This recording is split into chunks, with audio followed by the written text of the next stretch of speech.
Hello, আসসালামু আলাইকুম everyone. আজকে আমি দেখাবো কই মাছ ভুনার রেসিপি। আর কই মাছ ভুনা কিভাবে করব সেটা আজকে এই ভিডিওতে দেখতে পাবেন। চলুন তাহলে দেখে নিই। এখানে আমি 3টা বড় সাইজের কই নিয়েছি। মাছগুলো যেহেতু একটু বড় সাইজের, তাই আমি 2 টুকরো করে নিয়েছি। এখন রান্নার জন্য প্রথমে আমি মাছগুলো ভেজে নিব। এখানে নিয়েছি 1 চা চামচ হলুদ গুঁড়ো, 1 চা চামচ মরিচ গুঁড়ো আর নিয়েছি পরিমাণ মতো লবণ। এখন সবগুলো একসাথে ভালো করে মেখে নিব।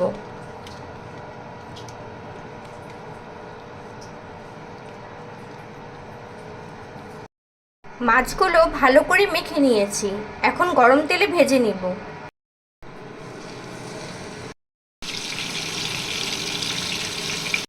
মাছগুলো হালকা করে ভেজে নিয়েছি। এখন নামিয়ে ফেলব। এখন এই মাছ ভাজার তেলের মধ্যেই দিয়ে দিব পরিমাণ মতো পেঁয়াজ কুচি। এখন পেঁয়াজটা হালকা করে ভেজে নেব। এখন দিয়ে দেব সামান্য পানি।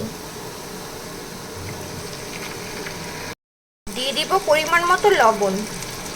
এখন দিয়ে দেব 1 চামচ হলুদ গুঁড়ো, 1 চামচ মরিচ গুঁড়ো। দিয়ে দিব 1 চামচ মাছের মশলা। এখন এই সব মশলাগুলো একসাথে খুব ভালোভাবে কষিয়ে নিতে হবে। মশলাগুলো কষানো হয়ে গেছে। এখন ভেজে রাখা মাছগুলো দিয়ে দিব। এখন দিয়ে দিব কিছু টমেটো কুচি এবং কাঁচামরিচ। দিয়ে দিব হাফ চা চামচ জিরা গুঁড়ো। এখন দিয়ে দিব সামান্য পানি।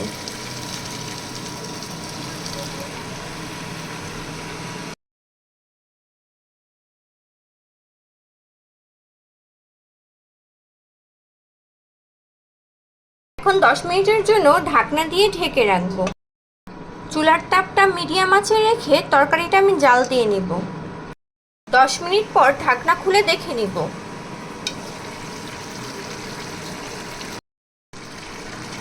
এভাবে চুলায় আরও 5 মিনিট জাল দিয়ে নিব।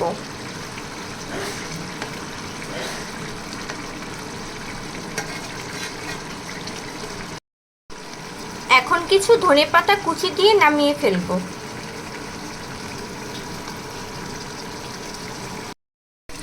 রেডি হয়ে গেল আজকের রেসিপি কই মাছ ভুনা।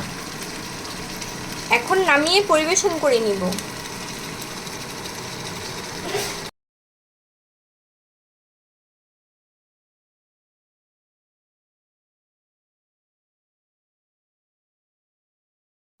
নামিয়ে পরিবেশন করে নিয়েছি। আপনাদের যদি আমার এই ভিডিওটা ভালো লেগে থাকে, বাসায় এভাবে একবার হলেও ট্রাই করবেন। আমার ভিডিওতে একটা লাইক এবং শেয়ার করে দিবেন। আমার চ্যানেলে যদি নতুন হয়ে থাকেন, আমার চ্যানেলটি সাবস্ক্রাইব করে আমার পাশে থাকবেন।